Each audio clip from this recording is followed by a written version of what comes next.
My dear daughter Malala, dear brother Tom Harkin, and my sisters and my brothers. So, from the very opening, you can imagine here it's a speech which is presented by Kailash Satyarthi when he was invited for the Nobel Peace Prize. So he referred here all those who were present there on that occasion. Friends, the Nobel Committee has generously invited me to present a lecture. Respectfully, I am unable to do that.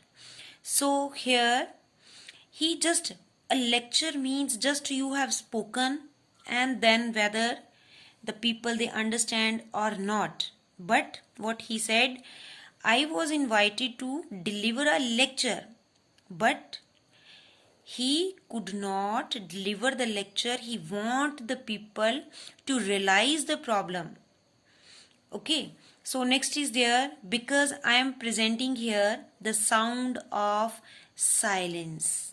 So Kailash Satyarthi, he said here, he was presenting here the sound of silence. Sound of silence here means the very poor children who cannot speak about themselves, who cannot tell about their problems, who cannot uplift themselves. The cry of innocence and the face of invisibility. So the cry of innocence and face of invisibility, this all are used, these two phrases, they are used for the underprivileged children here. So here cry of innocence means those who need the help and attention, but they are not able to get that. And the face of invisibility means those who have been neglected. I represent millions of those children who are left behind, and that's why I have kept an empty chair here as a reminder. I have come here only to share the voices and dreams of our children, because they are all our children. So he just want to raise the voice of those children, okay, and the dream, he wants to talk about the dream of those children, and he considered them as our own children. 20 years ago, in the foothills of Himalaya, I met a small skinny child laborer. He asked me, is the world so poor that it cannot give me a toy or a book instead of forcing me to take a gun or a tool?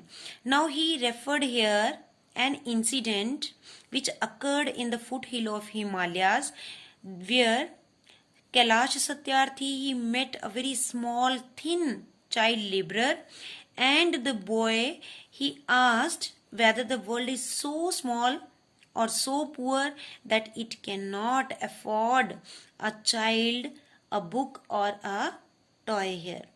Rather than taking the book or the toy, because the age is very small, so rather than taking the book or the toy, the child was forced to take a gun or a tool here with which they do the work. 12 years ago, a child mother from the streets of Colombia asked me this, I have never had a dream. Can my child have one?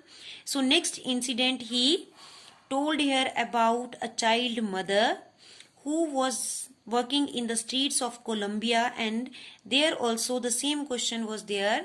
She's never able to dream, but she is expecting the same for her child here.